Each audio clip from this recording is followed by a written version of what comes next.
If you or I broke the Twitter terms of service, we could expect to be banned from the platform. But there's one person who has repeatedly broken the terms of service, broken many rules in the United States as well, and yet he will never be banned. That person is, of course, Donald Trump. Yeah. So recently, he's always in the news, but recently with the Kim Jong-un, there has been some interpretations of a tweet that Donald Trump made that may be a declaration of war or it may just be some idiot spouting garbage. There's many tweet examples we could make about how the terms of service have been broken, the laws regarding US presidents has been broken, there's just many times where the laws or the rules have been broken and should have resulted in at least a ban. Here's the most recent. Ray will read it. I don't want to.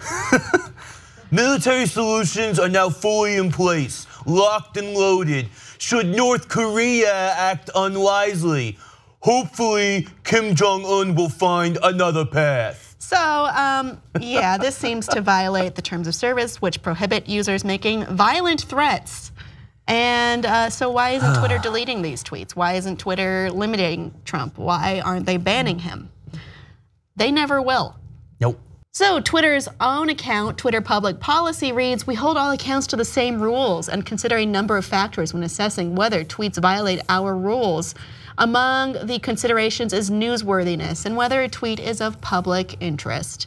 So he's so important, we can't stop him. I mean, it's not like he could easily find another platform and they could make money off of Donald Trump's incessant inflammatory nonsense that people of course respond to because it's our goddamn lives. Yeah. So I would say, in essence, Twitter will never ban him, and that is because he is newsworthy, or he garners attention. He makes the money. He makes the money. He makes those his policies with those 3 a.m. tweets. Whether it's a transgender ban, whether it's a Muslim ban, whether it's whatever you want to call it, he puts out his policy on Twitter because he can't think more than 140 characters at a time. And it's so, yeah, I mean, can I mention again, what about Puerto Rico? Why are you doing this right now? He's focusing on football players. This is a propaganda machine for him. That's all it is. This is a cloud blocking out what is more important going on. It's riling up his base and keeping people who care about him close because he needs his ego stroked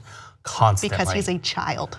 If that, he's more like, I think of him more as infant, even an infant. I think calling him a pre-adolescent would be giving him too much credit. I mean, he's a bully, and it's very easy to just spew off 140 characters at a time to just bully people. The only good thing that comes from this is that Trump has also indicated, in a way, shown his guilt in certain matters, or at least his knowledge of guilt, and kind of like, today Richard Blumenthal basically came out and said that it's basically going to happen, that they're going to indict Paul Manafort and Michael Flynn. So there's a good chance that because of all of Trump's tweets about Russia and all this other stuff that he's done with James Comey with the FBI, we can go to his Twitter account as proof when it comes time for somebody to indict him for obstruction of justice, because that's what's going to end up happening. You probably can't prove that he might have known what those guys were doing, but you can probably prove that he was trying to help them cover it up. I mean, I'm glad that those records are there, but I feel Twitter has been extremely spineless in supporting this. Oh, yeah. The president of Twitter has spoken himself. "We're putting significant effort into increasing our transparency as a company and commit to meaningful and fast progress. We'll do better." Yeah, they're not doing good enough. I don't think that's enough. Yeah. I don't think it is. I think that is just, what you've said there is not very meaningful. I think action is meaningful. I think, the longer and longer we go with someone clearly breaking the rules but being allowed to because he's a demagogue, because he keeps you relevant, because he makes you money, it shows weakness. It shows, I mean, I don't always support corporations, but I do like when they take a stand on moral grounds, on treating people fairly, on preventing violence. And I think Twitter's inaction in this case shows what they are. Yeah. And it's not good. There can't be exceptions to the rules anymore. There can't be. We've made, already Donald Trump has been an exception to the rule his entire life. And this is how we got into the mess that we're in to begin with.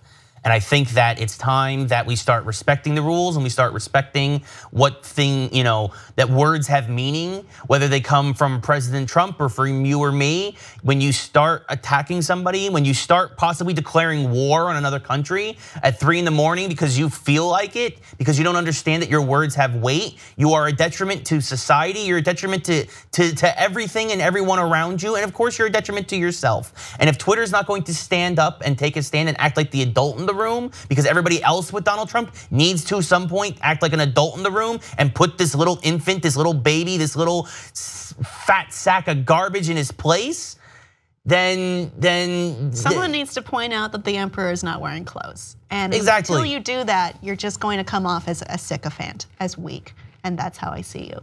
Audience, do you think Trump will ever get banned from Twitter? Please let us know below, and please like and subscribe for more.